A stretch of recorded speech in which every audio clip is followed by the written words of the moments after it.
கோளறு பதிகத்துல முதல் பதிகத்துல உள்ள விளக்கமும் எங்களுக்கு அதுல நவக்கிரகங்களோட ஆளுமைன்னு சொன்னீங்க. எவ்வளவு தூரத்துக்கு அதுல சொல்லியிருக்காங்கன்னு. ஆமா. அது வெளிப்படையா எல்லாருக்கும் தெரிஞ்ச விஷயம் தான். 2வது பாடல்லையும் இருக்கு, ஜோதிடம் ஜோதிடம் இருக்கு அப்படின்னு சொன்னீங்க. அதோட விளக்கம் சொல்லுங்க. சரி, பாத்துருவோம். இந்த பாடலை நான் முதல்ல படிக்கிறேன். ஒரு சராசரி மனிதனாக உனக்கு இதுல என்னென்ன தோணுது அப்படிங்கறது நீ சொல்லு. ஏன்னா ஒரு சராசரி மனிதனுக்கும் அப்படிதான் அந்த பாடலை கேட்கும் பொழுது நமக்கு அரைகுறையா தானே தமிழ் தெரியும். அதனால நமக்கு எல்லாருக்கும் ஒரு கற்பனைகள் வரும். அது என்னங்கிறத நம்ம பேசுவோம்.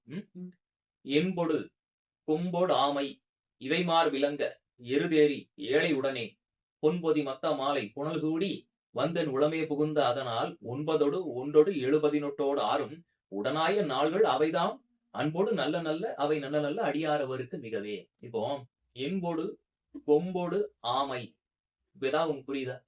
கொம்பு புரியுது, ஆமை புரியுது. என்போடுன்னா புரியல. சரி, இங்க என்போடு அப்படின்னு சொன்னா எலும்பு அப்படின்னு அர்த்தம்.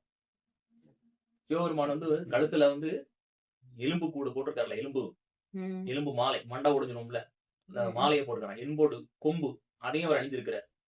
ஆமை ஓடு அதையும் அவர் மாலையா போட்டிருக்காங்க. மார்பில் இருக்காங்க. அதான் மார்பிலங்க. எருதேரி, இதை கேட்கும்போது என்ன தோணுது? எருதேரி, எரும மாடு. அந்த எருதுன்னு சொன்ன உடனே நமக்கு எருமைதான். நமக்கு எரும மாடுதான் நான் நினைச்சேன். கொம்பு இதெல்லாம் வந்தோன்னா அது எரும மாடு நினைச்சேன். இந்த எருதுங்கிறது காளை மாட்டை குறிக்கும். நாம மாடுனா அது பொது சொல். அது பசு மாட்டையும் குறிக்கும், காளை மாட்டையும் குறிக்கும்.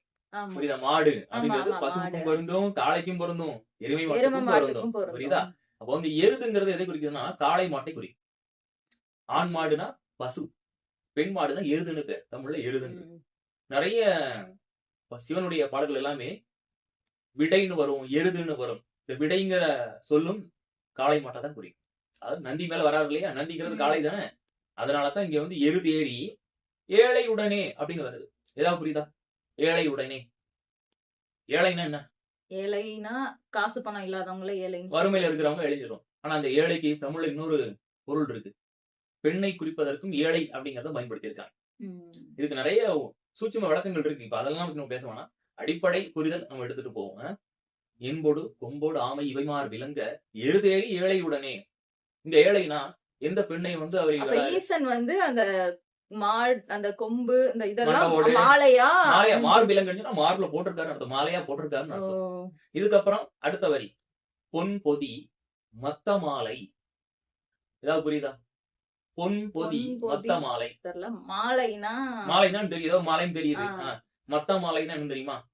தெரியல. ஊமத்தம் பூணும் பாத்திருக்கியா? ஊமத்தம் பூ, ஊமத்தம் காய் கேள்விப்பட்டிருப்போம். காய் கேள்விப்பட்டிருக்கேன், பார்த்தது. அது ரொம்ப நஞ்சு.